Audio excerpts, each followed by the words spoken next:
Good evening, ladies and gentlemen. Welcome back to Boxing Basics. I'm alongside your host, Tony the Tiger Lopez. I'm Glenn Spillman. How's everybody doing tonight? Tony, what's been going on, brother? You know what? Not a whole lot. Just living life, living the dream, right? Yeah. That's what we do. Just trying to stay in contact with the fights, trying to get something going here in Sacramento, trying to keep boxing alive. Yeah. That's what I'm really trying to do. That's anything coming down the pipeline that you want to talk about, or that you can talk about, or should we just shelf that for now? I can't really elaborate on it, but I can tell you that we're going to try to bring boxing back to Sacramento in a huge way. All right. We're still in the works of it, and I'm still talking to the place, and we're having our conversations going on. We had 2 meetings already. Cool. And it looks like it's going to happen. I think since I'm an old school fighter, we're going to do it old school way. I don't want. We're going to have fights where they fight.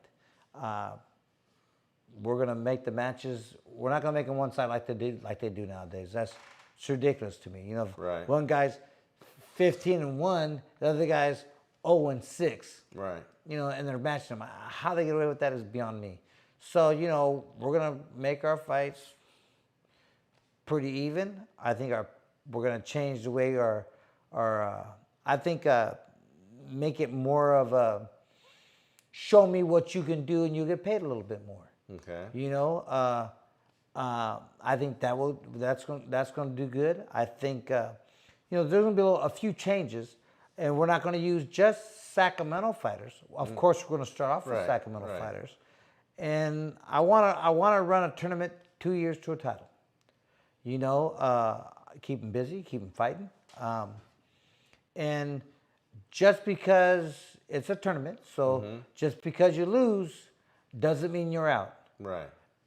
If you lose badly or kind of badly, you probably won't be invited back. But if it's a close fight and, people are going, I don't know, good fight, don't know who's going to win. Right. And you lose, guess what? We're probably going to have you again. Because if you're a good action fighter and or boxer and you're doing your thing, I'm not going to stop you. Let's make this happen. Right. And at the end of 2 years, we're going to make world titles happen for people. Nice. So we're still working on a lot of stuff, and we're still a few months out, but it looks like it's coming together really good. Good. So we'll see what happens. Good. So why do you think the boxing realm has kind of declined a little bit in the Sacramento or California for that matter? Well, to be honest, nobody is really coming out of that gym going, I'm going to be the next champ. No one's doing that. You hear, oh yeah, I'm going to be a champ. Oh yeah, okay. Well, what are you doing? I know when people were asking me, I was working out 3 times a day. What are you doing? I'm working out 3 times a day.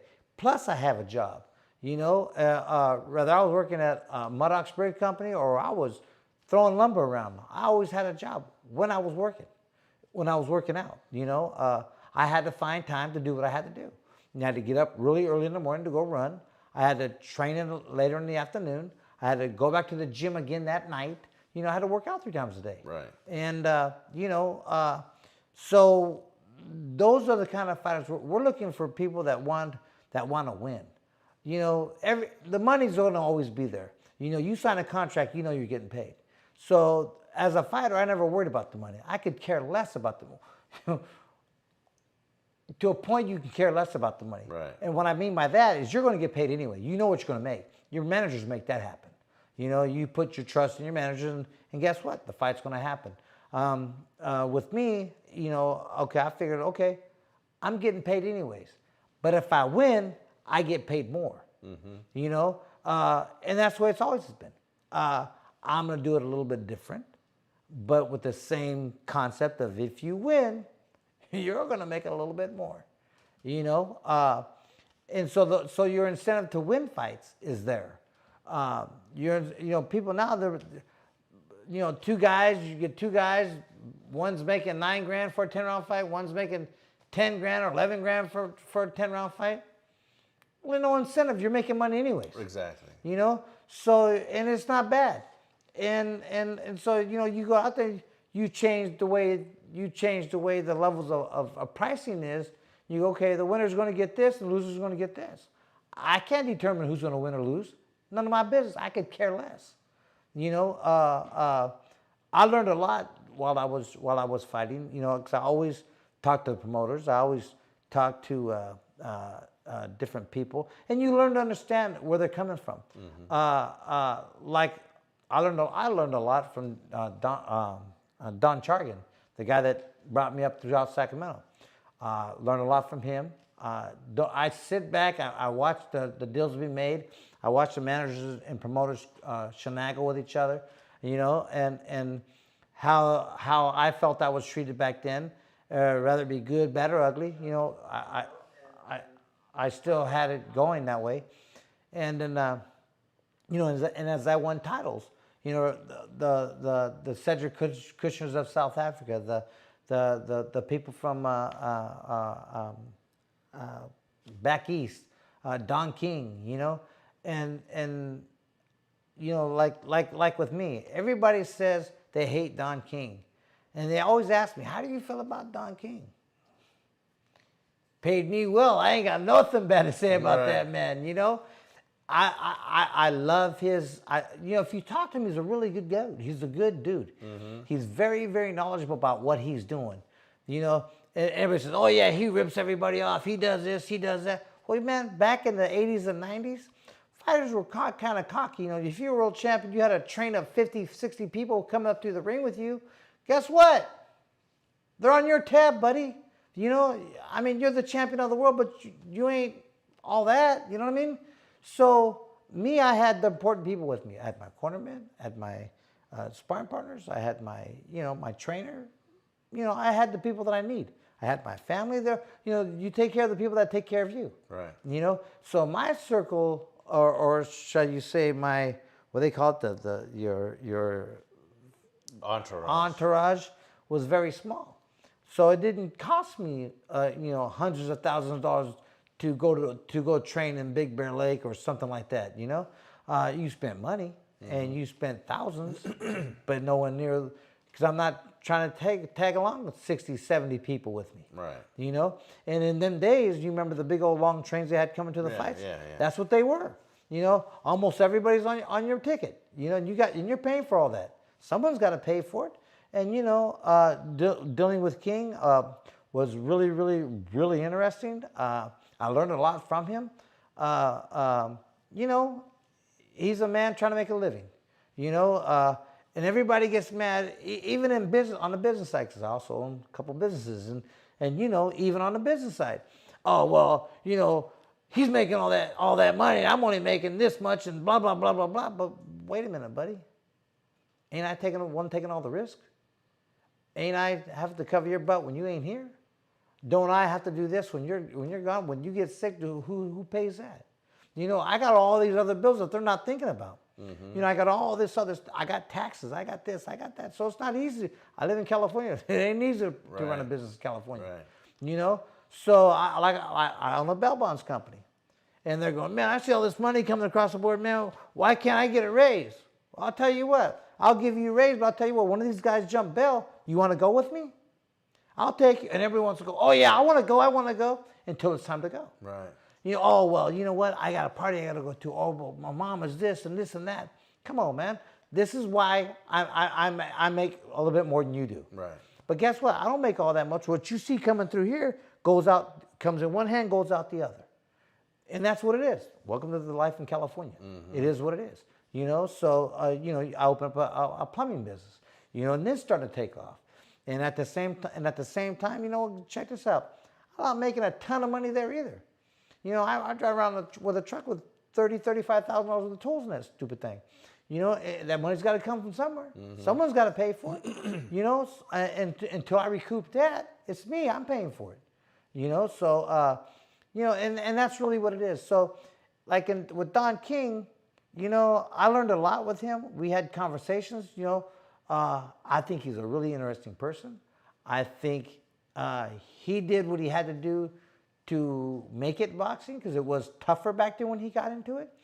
And like he said, the only thing he did towards the end, after he got started, was he was the only one willing to pay the fighters more money than anybody else was. That's why people were willing to fight for him. He gave me an option. Here, sign this or sign that. My attorney leaned over to grab one. Man, he let us read both of them. The attorney says they're both really good contracts, but you're going to sign this one. Okay. Long story short, that was a better one to sign. And you know what? I got every penny, every fight. The man gladly paid me. I gladly accepted. I think that was I learned a lot there. I may not do it exactly how he did it, because I'm not Don King. I'm Tony the Tiger. So I'll do it my way. But with the concept of something like he had, I just think, I remember fighting for him, and it made me want to win a little bit more. It made me want to go, if I did that, if I kicked this dude's butt, man, I'm in it to win it for the next one. It's a wrap, and the way they're paying him today, oh my God. And the way we have it going on, the way I see it going on, with the new thing that I'm trying to do, it's a new way that I'm going to try to promote fights is 2 years to a title. All you got to do is be willing to fight, right, and get paid. So and I assume today that still matters. Or fighters train, they diet, and they do all this stuff to do what? Get fights and get paid. That's it. It's not that hard. How good are you at your skill? If you're not that good, I'd get a little bit better. right. Because you will be fighting equally matched fights.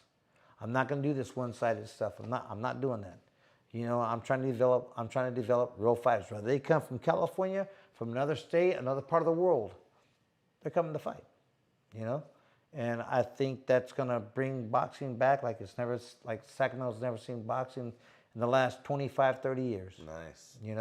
So we'll see what happens. Nice. Right? Well, I look forward to the time that we could talk about that more, because we were talking about that before the show, and it's a great concept. It's a great thought process that you have going on, and it's gonna be awesome. And I want to let our viewers know that anytime throughout the show you can ask questions, and our producer Dan, he will relay those questions to us, or to Tony, excuse me, and we will get, so anytime when we go on Facebook and all that kind of stuff, we'll get the questions off of there. And that as well. Now, you were talking about management and whatnot. Let's touch on that a little bit. What are your thoughts about managers and boxers, and kind of give us your experience with your manager and with your career and with today's boxers and their managers, and what kind of advice would you give them? My manager was my dad. I had a few people actually. I had actually two. When I first started, because I was kind of like the black sheep of the family, so I was always the one in trouble. So everybody thought I was just goofing off and wasting their time. So I got kind of put off on Jimmy Anderson from Sacramento. He's a big work guy over here, and he Pacific Coast Building Products was his thing. Right. And Jimmy said, he was a fight fan, and he managed my brother Sal Lopez at one time, who was actually number 3 in the world for a while at one time. He got an eye injury, so the doctor said, "Hey, lose your eye or quit." Right. So he quit, and then So Jimmy, when I turned pro, Jimmy took me. My dad said, "Here, Jimmy, I got a fighter for you," because he managed my brother. Jimmy did. So Jimmy said, "Okay, I'll manage him." And Jimmy was a great guy. I had a good time with him. He was with me all the way, and I still talk to him. We're still good friends, and I learned a lot from him, how to do it and how he's doing it. And there's little games we played. There's always games to play. Okay. As a manager, and as a fighter, I would suggest this: get a manager that you trust with your life, per se. And so, seriously, I mean, don't just go after a manager because he has big money or because he talks big or because he says he can get you this. What's going to get you a world title fight is you performance. If you performing and winning fights, that's what's going to do it. Rather you're from Timbuktu out in the back alleys, if you're that good, someone's going to notice you. And once someone notices you, the big money notices you. So get someone that can get you the fights, get you the attention that you need, and at a fair deal. I think managers get, well, in my time it was 33 1/3%. Kind of like a lawyer. Yeah, and you know what? But it was my dad, so all the little stuff, how you separate the trainers and cornermen and all that stuff, all that pay, try to keep as much money as you can in your pocket, because it goes fast, nothing lasts forever. And so watch this. And so if you remember, you're the star of the show. As a fighter, male or female, you are the star of the show. Because when you lose, or you lose a title, or you lose a big fight coming up to a bigger fight, remember, you're the boss. Once you lose, or once you win, or once you go down or you go up, the show's over or it's on and cracking. One or the other. You're the boss. So, don't get cocky with it, because remember, you still have to have trainers, because you can't see yourself move. You can't see yourself drop your hands. You can't see yourself. You see this. You see the frame of the fighter that you're fighting. Even when you're sparring, that's why they're there. They're there to help you improve yourself and your bad habits that you make, because every fighter is going to have bad habits. I don't know any world champion or any fighter in history that never shadow boxed and learned on their own and did everything awesome to the point where they didn't need anybody to help them. You always need a trainer. You're always going to need a manager. And to a certain point in life, for the manager part, people are different. Some fighters now manage themselves. And, in that realm, because they're up there, they've been with titles, they've been fighting titles for a while. Yeah, you know what? Yeah, I can see that happen. I could have done a few. It's not hard to learn. When you're beginning, if you're a fighter, man, manage your business. Remember, it's you're the boss. You're the one fighting. You're the one making everybody money. You're making your cornerman, your trainer. Everybody's making money off of you. So you're the boss. This is your show. So remember, if it's your show, learn to manage your show. Take control of your show to a point. Don't start telling your trainer or your manager that, oh yeah, I want to fight this guy, but I don't want to fight him. You don't want to do that. But, for me, myself, if you're a fighter and you're getting paid, I don't care who it is. I'll fight them. I don't care. That's what I'm here for. Win, lose, or draw, it's going to be a fight. And I didn't care. So because they're paying you to fight. If I got my butt whooped, okay, today was your day. But you know what?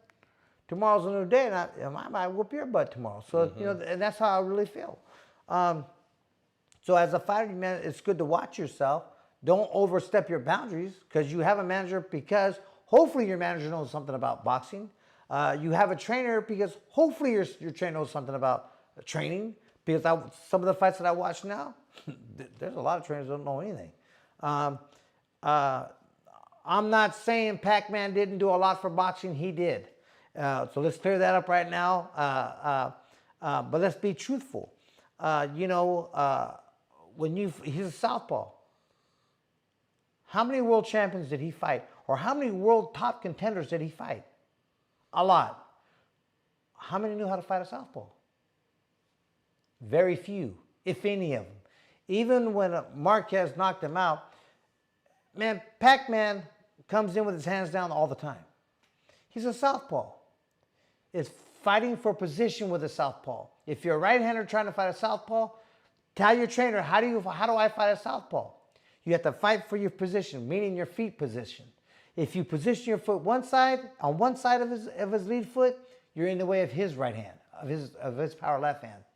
If you step to the outside, now he's in line for your power right hand. And why would you move to the right on a southpaw when you're moving into his power hand? That's crazy. No, that's kind of stupid. So you wouldn't. So you would primarily move to your left as a right-hander fighting a southpaw because you're moving away from the power hand. I mean, little stuff like that. You know, it's just, but you know how many people that fought Pac-Man move to the right and they're right-handers when they're primarily supposed to move to your left? You know, I'm not saying you never move to your right, 1 or 2 or 3 moves, but you don't primarily move to your right if you're right-handed. Mm-hmm. You move to your left. That's common sense, common knowledge. But go back and look at how many fighters did that. How many world-class fighters were doing that? I'm going, really? You know, I don't know. There's just a lot of information to give. That's why that's another reason why I started this boxing basics with Tony Tiger, because you know some of the easiest. Well, I guess it's easy for me to know because I've been doing it for 48 years, but it's not hard, and if you don't know how to do it, and if the information is not given to you, you wouldn't know. So as a trainer, your job is to give your fighter all the ammunition he needs to win fights. So if you're fighting a southpaw and your trainer doesn't know how to fight a southpaw, maybe you need a new trainer. I'm just saying. No, you know, I don't know. I'm not pointing any fingers. I'm just saying, hey man, you know, have your trainer know his job. You know, ask your trainer, how many fights have you had? You know how many trainers I know that are here in Sacramento that never had a fight in their life? A ton. You know how many trainers I know that are training amateurs today that around California that never had a fight in their life? A ton. But kids are kids. So, you know, you train enough kids and guess what? Kids want to win. You know, so they will do anything to win. Some kids win fights, even if you know the basics of boxing. Mm-hmm. Kids have hearts this big. So they're going to go out there and they're going to fight hard as they possibly can. And sometimes, you know what? They're going to win fights. Some of them are going to win fights. And guess what? Some are going to win amateur titles. And some are going to become really good amateurs. Because if they do it over, they're going to change a little bit on their own. Right. But guess what? As you turn pro, the programs change. You can throw all that amateur stuff out the window. Not all of it, but a lot of it. You know, and if you keep your hands down as a pro, especially if you're under, well, I think it's 154. I think 147 and below is 8-ounce gloves. 8-ounce gloves hurt, you know. And if you don't move your head fast enough, you're going to get hit. You know, so the world's changed. It's just like amateur boxing is almost another game. Like football, you know, amateur football and then pro football. You can't do this in the amateurs because the pros did it. But you can't do it. I don't think that's right. Because now the guys are going to go turn pro, and they got to learn a whole new game. You know, well, you couldn't do it then, but now you can.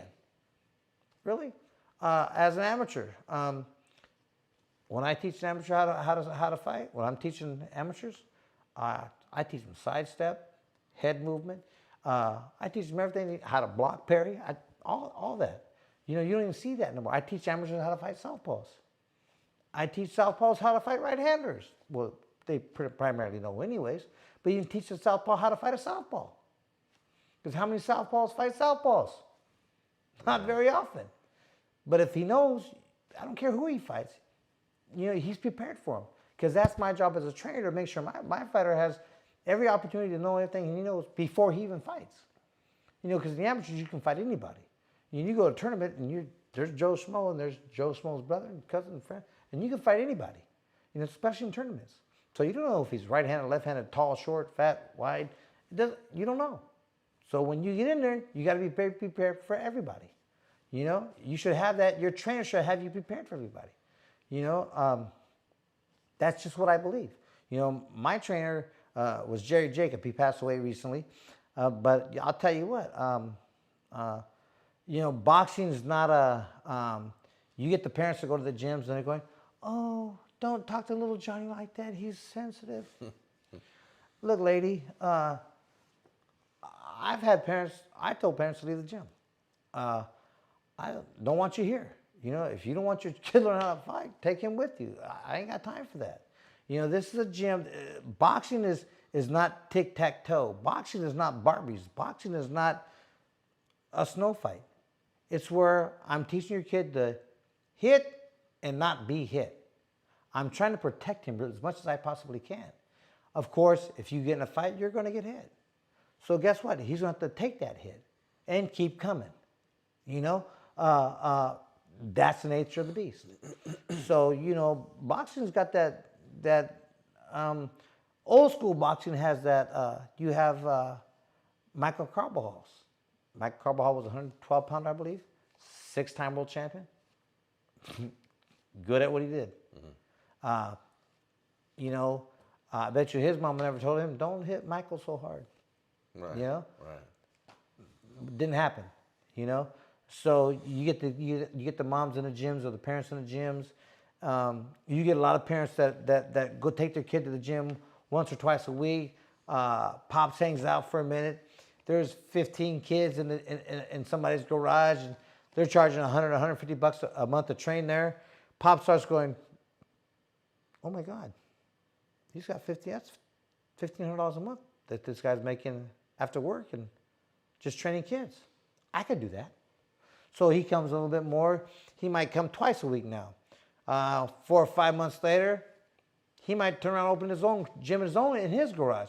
Get a heavy bag, put a couple mirrors on the wall, and a couple pairs of gloves and some mitts, and say, "Hey, I'm a trainer now. Son, go give me some friends of yours." And guess what? Junior goes out, gets friends. Now he starts training fighters. How much does he know? Slim to none. But yet, kids are resilient and they want to win. So guess what? Out of 20 kids, you might have 2 or 3, maybe 1 or 2, that's going out and really do something. And that one guy is going to be so determined to win that he might win a title. He might win a title, a little amateur title. Guess what? Your dad becomes the guy in the neighborhood to go to for boxing. But what do you really know? Nothing. That's how it really is. I know people going, oh man, man, dude, check this out. I've been going to gyms for the last 48 years of my life. Tell me I don't know. I know exactly what I'm talking about. I see it all the time. You know, it's still an amateur boxing. I mean, you know, half the time you're going, what the hell are they doing? Do they even know what they're doing? And I'm talking about some of the officials. You know, it's an embarrassment. It's changing the way boxing has been going. And if you haven't noticed that, then, you know, we're all crazy, because boxing's changed a lot. And it's changed because it started here. And when they grow up, it goes here, because some of that same stuff they take with them. And you know, I don't know, it's just changed a lot, you know. And just like my era, you know, this era is not as tough as my era. And just like the era before me, they say we're not as tough as them, you know. And I guess we're getting soft over the years. You know, I retired in 1999, and I'm glad I retired in 1999 because, you know, those are some of the greatest years, 80s and 90s for our era, with some of the greatest fighters that happened. So, you know, if I was going to be a fighter in any era around my times, I was glad I was fighting in those eras, because those were tough eras. You know, I don't know how I feel. Right? Yeah. So speaking of feelings and Whoa. feelings. How did you feel? Kind of a duh question, but how did you feel on your first world title win? All that work that you did up until then, and just bam, it paid off. Yeah. You know what? That's a good question. You stumped the gum. No, you know what? When the fight was over, when the final bell rang, and we went out and hugged each other, Rocky and myself, I knew I won. I knew it. I think the crowd knew it. They never stopped cheering. people in my corner were jumping up and down, so I think they knew it. As a fighter, you know when you win or when you lose. You know, when I fought the guy from Puerto Rico, the guy from Puerto Rico, I fought him 3 times. That's what boxing does to you. Yeah, that's all right. I can't think of the names now. But, you know, I don't know, man. That first fight was just great. It was fun. It was a daytime fight. It was on Wide World of Sports. The fight was over. We stayed. It took a couple hours to get out of there, maybe 3 hours. I don't remember how long it took, but it took a while to get out. We went to a Fuddruckers in Sacramento, on Fair Oaks. Yeah. Went to Fuddruckers. They had a table for me. Sat down, and now, mind you, I'm cooling off. You know, so I'm getting the Fuddruckers, and I'm getting kind of sore. All the way from the tip of my head to the bottom of my feet, I was getting kind of sore. So I'm at Fuddruckers, and you know, I never expected that, but there's a million people there, and everybody wants your autograph. Right. So I'm signing as many as I could, and then, you know, I'm hungry, so I'm trying to get something to eat, and so I'm trying to eat my pizza or whatever I was having at that time, and you know, sign autographs at the same time, because I never wanted to say no to an autograph. Right. And then even today, I never say no. And then, but my hands started hurting. My body's starting to get sore. My back, my legs, my head, my arms, my chest, my butt, my leg, everything. Everything was just getting sore, my knuckles. And I just told my dad, hey, I can't do this anymore. I got to go home. And he goes, hey, you getting sore? He goes, yeah, because my dad used to box. Right. And he goes, yeah. I went, yeah, I'm getting really sore. And he goes, okay. And then he goes, hey, you know, we got to go home. We're done. And, you know, we'll see you again. We'll sign them next time. That's the only time I really left when there were still a lot of autographs to sign, because I was actually getting really sore to the point where it started to hurt. And then, and it took me that day after the fight, I went home, took an Epsom salt bath, and then relaxed. From that day on, I think it was like 2 or 3 days later, I'm going, because I wake up, I'm going, oh my God, you know, because all the pain, all the stiffness and everything, all the punches you took, your body's sore. And so I'm going, how many days has it been? Like 3 or 4, and I didn't feel nowhere near, I felt like I did the first day. So I'm going, I wonder how many days it's going to take me to get out of bed without feeling no pain. So I started counting. It took me 30 days before I got out of, on that 30th day. On the 29th day, I mean, I was getting out of bed way before that. Maybe the 25th day, 24th day, I was getting out of bed, but you're a little sore, but not much, and you're just hopping out of bed anyways. But it took 30 days for me to actually get out of bed and feel zero pain, where I felt nothing. Wow. That's what I said. I was like, that was a tough fight. You know, it was fight of the year that year, you know, and Rocky Lockwood was a tough fighter. I mean, he was tough, you know, and you know, that, again, that's the era. Now they fight till they're 35, 40, 50 years. You got a 50-year-old come back and win a world title, you know. Was that, I can't remember his name was either. it Larry Holmes or was it George Foreman? No, it was a middleweight, I believe. I don't remember. But I remember the fight happened, and he won a world title at 50, and which is a big thing. You think I remember, you know. Right. But, you know, even back then, see, Rocky Lockwood was 29 years of age. But for that weight division, he was already getting old. You know, they were already saying how old he was getting. You know, for me, I was way past I retired at 36, you know. So I went way past my prime, and I did okay. And it just, you have to know when it's time to quit. You know, that's not something I made to myself when I started fighting, because no fighter ever knows when to say when. You know, that's why half the fighters today, and it's sad, I see fighters that had half the fights I had, never had a world title fight and can't say 2 words. You know, I know, and it's like, wow, you know, what a trip. Why am I so intact, I guess? Only thing I have is a memory problem, but I don't know if it's because I really don't give a shit, or I do, or it's from fighting. I really don't. Right. You know, I'm one of the guys that I don't really get upset about anything, because life is too short for me. You know what I mean? So I don't know if it's because of that or because of boxing. You know, I don't know. But you see all these fighters with, that there aren't the same people. They're the same inside, and they talk to the same, but you can't understand them anymore. And that's the roads we chose. So none of them are complaining. I'm not complaining.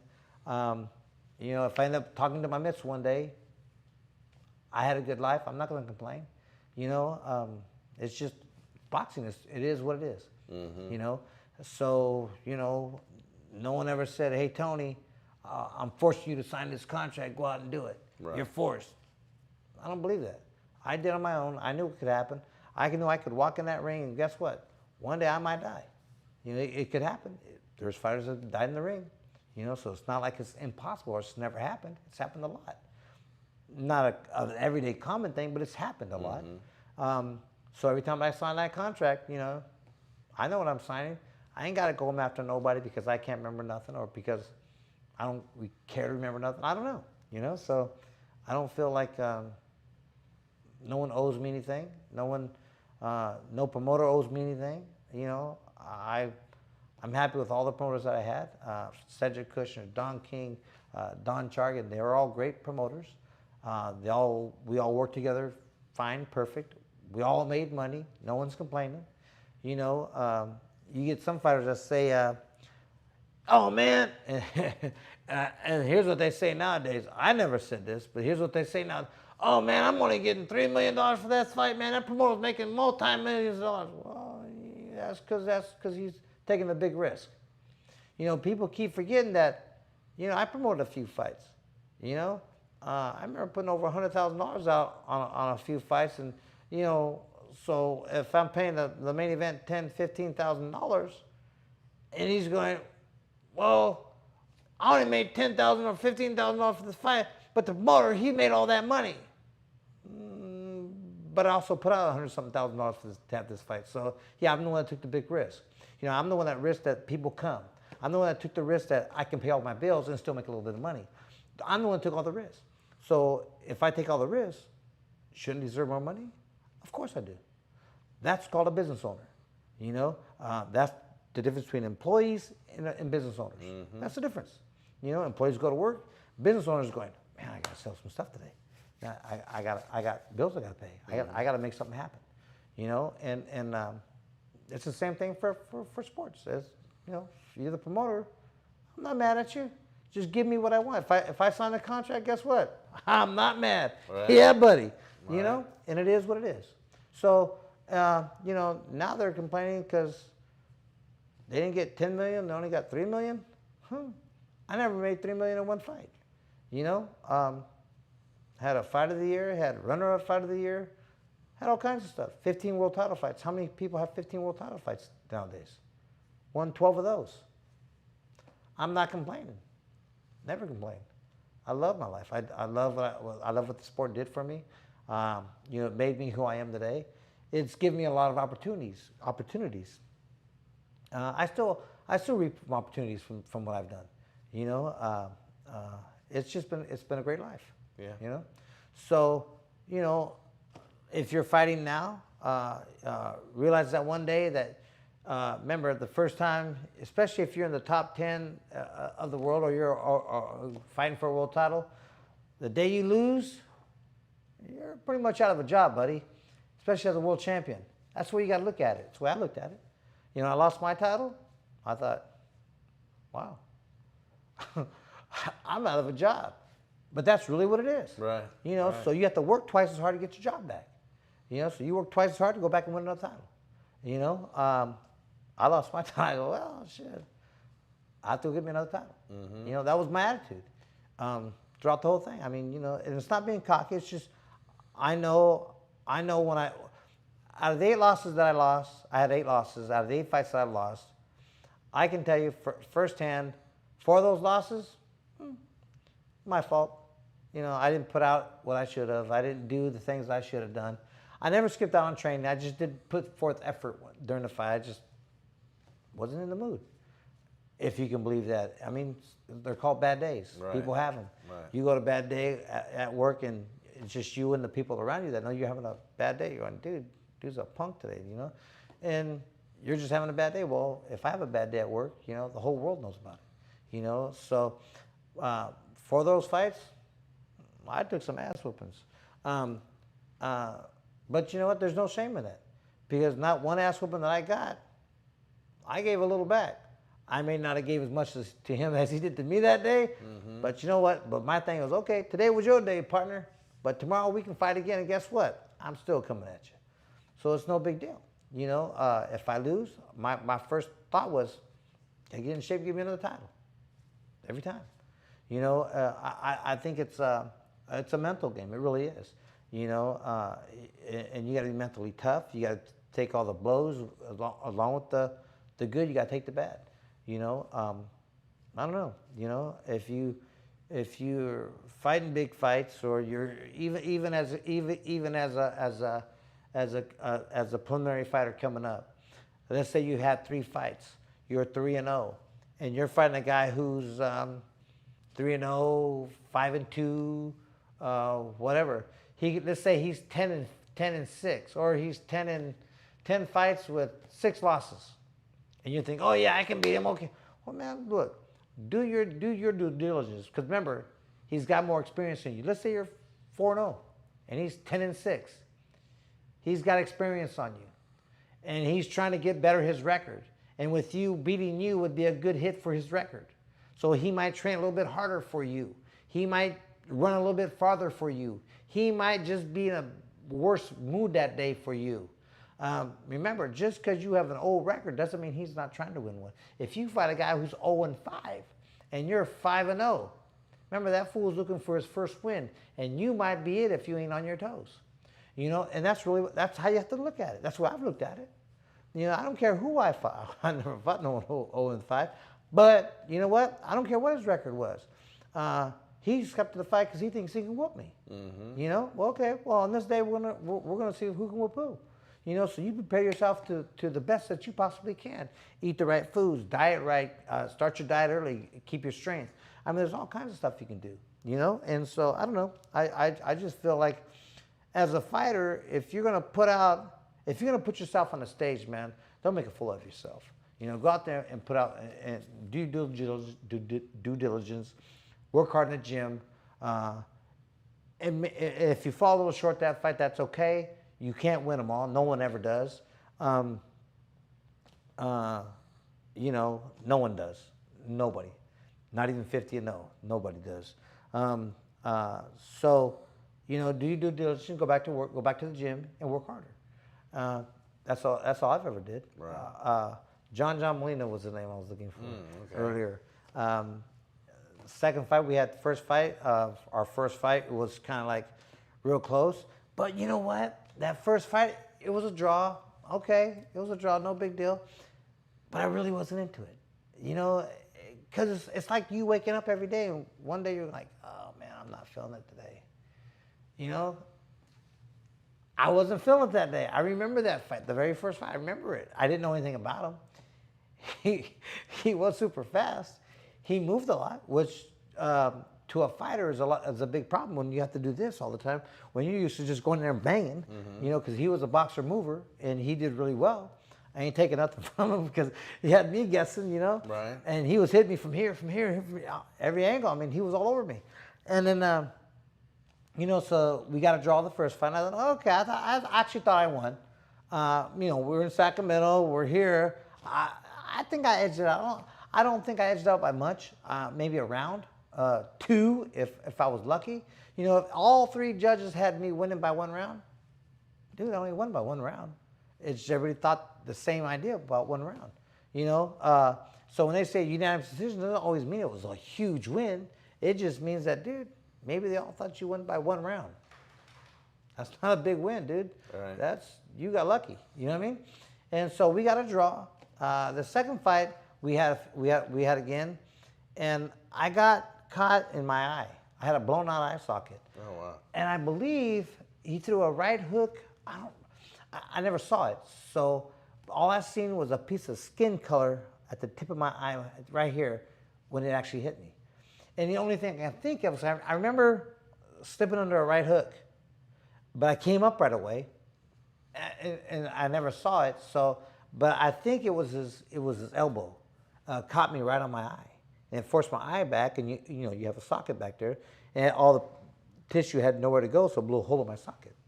So, and that was at the end of the second round. I came out for the third round. While in the ring, and that hurt. It really hurt. But the bell had rung, so I went back to my corner. And by the time I got back to my corner, they're going, oh man, they're putting pressure on it, and it's hurting more. And they're going, man, it swelled up and it closed. And so it was about after the second round, the first time he did it. I went to the corner for the minute. It was just at the bell when it happened, and then when I came out for the third round, it was 100% closed. I couldn't see anything, and so I went out, and people just think, oh well, you can't see over here. Yeah, fool, but you can't judge distance. You can't do anything. Right. And this guy keeps moving in and out, in and out, in and out. I'm going, I had to wait to get hit in order to hit him back because I couldn't tell how far he was. There was a lot of things and then when he went over here, I couldn't see him, because my eye was closed. Mm-hmm. And so I'm getting hit over here. I'm turning around. I'm swinging back, but he's gone because he moved. So he was so fast. Right. And man, if anything, because they finally stopped it in the 10th round. About thank God. But they really should have stopped it anywhere in the 3rd, 4th, 5th, 6th round. They could have stopped it at any given time. And I would have.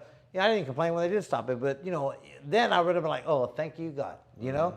Because he hit me so much, I thought the referee was hitting me. You know what I mean? He was just pow pow everywhere I turned, every which way I turned, I was getting hit.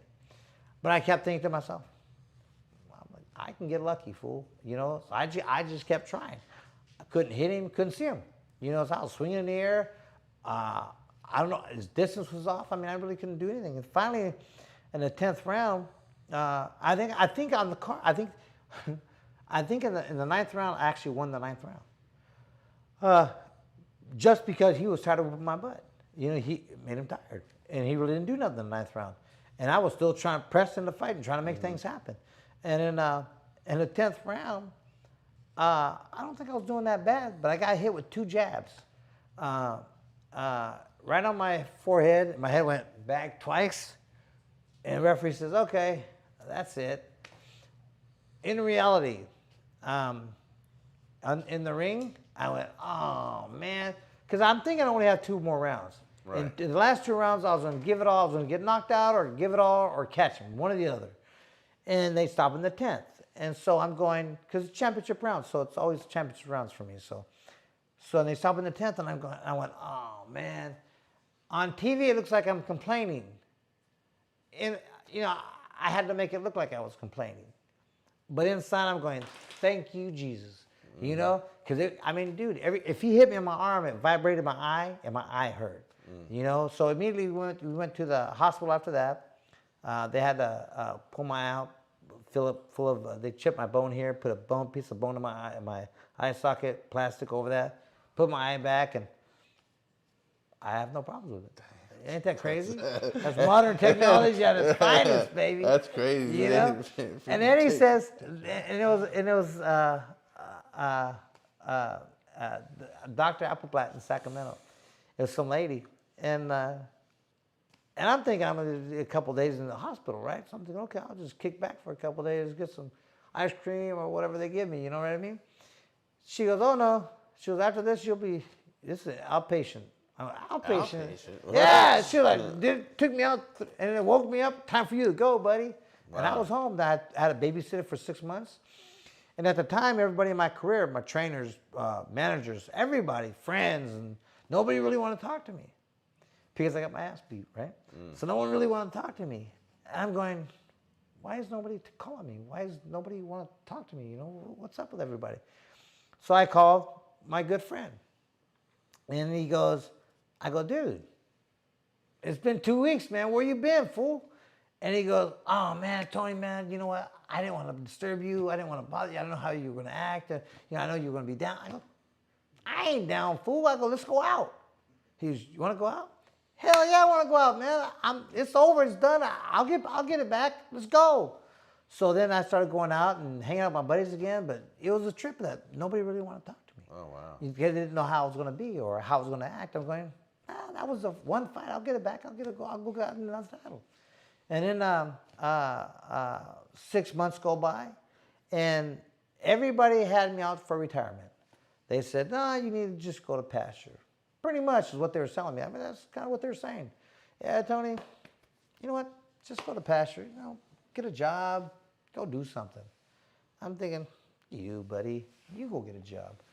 And then, so one day, even my dad says, no, mijo, maybe you better get a job or do something. You know, start looking for something better to do. Mm-hmm. And he goes, you didn't look too good your last fight. Maybe it's over for you, you know? And I'm going, no. And so one day I just thought, you know, my eye was fine. It was all the stitches were gone. It was been about 6 months. I thought, you know, it's my life. I'm going to the gym. So I started going to the gym, and then people started talking. News travels fast. A couple of news stations came in, going, hey, train again? What you going to do? You going to fight somewhere? What's going to happen? Yeah, I'm going to fight. Never said I was going to quit. Everybody said it but me. You know, if you heard it, it wasn't for me. And they're going, oh, okay, great. You know, you don't have to another fight. And so then my dad comes up and he goes, so you're going to fight again, right? Remember, he was my manager. Right. He's also my dad, but, you know, and my dad ruled like King Kong. He was only like this tall. My dad ruled with an iron fist, you know. And so if he was still alive today, he'd be almost 100. I think he would be 100. You know, and I'd still be scared of him. You know what I mean? Right. Because that's how we were raised. Mm-hmm. And I mean, even my mom is 83 years old, and I still don't cuss in front of my mama. You know, my mama might cuss in front of me, punk. You know what I mean? Mm-hmm. So it's just respect, you know, which is people don't have anymore. But you know, I do, because I won't never do that to my mama. Right. And you know, so all this stuff is going on, and so my dad comes up. He goes, so you've been training again, huh? Kind of like in a bad way, like he was in a bad mood, you know. He goes, and I go, yeah. He goes, you gonna fight again? I go, yeah. He goes, walks away. And then so the next day, I'm in the gym. He comes in the gym. He goes, all right. He goes, see what you can do. Give you, you know, a month or so. Get back together, and see how you looking. See how you feeling. If you still want to do it, we'll get you another fight. Go. A couple months go by. He goes, what do you want to do? Who do you want to fight? I go, I want to fight Molina again. He goes, really? He goes, you want to fight Molina again? I go, yeah. He goes, well, mijo, you know, kind of trying to talk me out of it. Right. Like basically without saying it, like basically like, no, I mean, he kind of whooped your butt last time, man. Maybe you should just sidestep him for a minute, you know? Right. And I go, well, you know, we'll do a tune-up. We'll have a tune-up. And then I want Molina. I want that title back. And so he goes, all right. Molina it is. So then I had a tune-up fight. Then I had this tune-up fight with this Mexican kid from Mexico. And he had I forgot what his record was. I'm going to guesstimate at his record. He had a shitty record. And it was like 25 wins, 13 losses. And I'm thinking, that's a good tune-up, you know, because you can't get right back in there with the top notch. You got to warm up, I guess. So this guy comes in, and we fight. He throws the left hook. The first left hook he throws hits me in my arm, and I thought, holy shit, I better knock this fool out. He can hit. This boy can crack. He can hit it really hard. So we went. So that's the difference too. Here's another difference between fighters today and fighters back then, is when he hit me hard, and I thought, that's the first time I went, oh shit. In my head I went, oh shit, that boy can crack. You know, I thought I better jump on him because he can get lucky. So we started fighting, and I think I knocked him out in like the 6th or 7th round.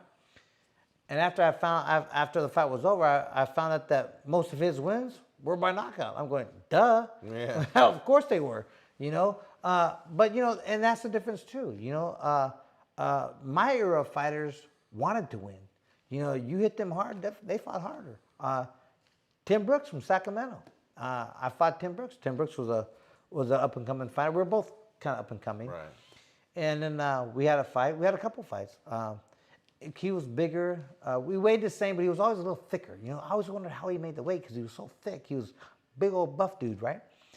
And so we sparred together all the time, and we always had good sparring together. We were always even quill. And then we were going to fight one time. And then I thought, that fool can't make 130 pounds. And they go, well, they said he would. All right, but I'm not gonna let I'm not gonna let a pound go. They don't let me go over a pound, Right. so I'm not gonna do that either. He's got to weigh 130. I'm not doing it. And they said okay, so they accepted the fight. You know, well, the first fight, Tim came up. You know, he's a brother. He's a black guy, right? And I had to mention that because it'll match the story here in a second. So he comes to the weigh-in. He's all ashy. You know, his lips are all really, really white, and you know he looks skinny as he looks like a toothpick. Wow. I looked at him. I thought, oh my God, dude, you look bad. In my head, I wouldn't say that to him. Right. he might punch me. So I thinking to myself, dude, you look bad, bro. And so you know we weighed in, and that day you know, he had to kill himself to make the weight. So it was kind of an easy fight. I beat him. It was kind of an easy fight. Then they wanted a rematch, and I thought, I'll kill him this time. So then we fight in Lake Tahoe. We have a rematch. And then this time he comes to the weigh-in. Not like the last time. He came in fit, strong, looked good. I mean, I'm thinking, uh-oh. Yeah. I think this boy died better this time, you know? And that was this, when I was fighting him, he almost dropped me. He must have came about this close from my knee hitting that canvas. First round, I was doing really well. I remember what round it was. Probably, I don't know if it was a second or third. I think it was a third round. If it was a third round, no matter what, the couple of the rounds before that, I was real easy. I'm looking good. I'm connecting. I'm doing everything I need to do. And then I get lazy. Don't ask me why. I get lazy. I remember in the fight, I'm just going, okay. I started dropping my hands, getting a little cocky. I never saw it. Left hook, I think, yeah, he threw a left hook, wham. Boom. You know what? It was like this, lights are out. But, you know, you're in good shape, your body's in good shape. And I felt my knees give, and then they locked. I didn't lock them. They locked on their own. And so my knee was about this far from hitting the canvas. And as I was getting back up, my eyes came back. And I remember seeing the referee on my left-hand side, and he was kind of like in front of me. Tim Brooks was still here, and the referee was trying to he was going to get in the middle because I almost went down. Mm-hmm. So I assumed he thought I was going to go down. So when I was getting up, I still had enough sense to notice the referee here, and you know, so the referee was going to come, you know, check on me. But when he did that, I went around. I went to the back of him. It was to buy a little bit more time. So then the referee had to do this, and he had to turn around, come this way, and he looked at me, he goes, "You okay?" I go, "Fine." And I survived. I won the fight, but that's probably been the closest I've ever been to getting knocked out in my life. Wow. Yeah, that was crazy. I mean, you know, these are all those stuff that teaches you lessons, though. Mm-hmm. You know, for later on in your fight future. You know, so I don't know, man. It was just I had a lot of good experiences. Yeah. Well, that story ended on our time, but let's just give a couple shout outs real quick. We've got Anchor is it .com or Anchor.fm and podcast. This is going to all the major podcasts. yeah, this is going to all the major podcasts. We're going to All the major podcasts. all the majors. And you got your plumbing company, you got your Bell Bonds. You want to give them a shout out real quick? Yeah, we're still in business, although we're in California. It's Tony the Tiger Bell Bonds. If you're in the Sacramento area, it's 916-362-0119. Also, I just started a plumbing company. It's called Tony the Tiger Plumbing. Go figure. Yeah, go figure. And that number is 916-589-0455. If you have any plumbing issues at your home, I do repair and replace. Yeah. So don't do new. So. Yeah, and on the boxing gym. Oh yeah. Oh, for the YouTube? No, the gym that we go Oh, my bad. when we get back to Boxing Basics, we will be at Downtown Boxing and Fitness. It's on 24th and J. They are very nice of them to let us use their gym and there's some facilities. So we want to say, throw them a shout out and say thank you. And we'll be dropping a new video on Friday. Yeah, we'll be dropping a new video on Friday. And don't forget to hit the subscribe button on our channel. Go to our Facebook page, Boxing Basics with Tony the Tiger Lopez. Hit that like button, follow us, and we will see you guys. And subscribe. And subscribe. Don't forget to subscribe. All right. Peace out.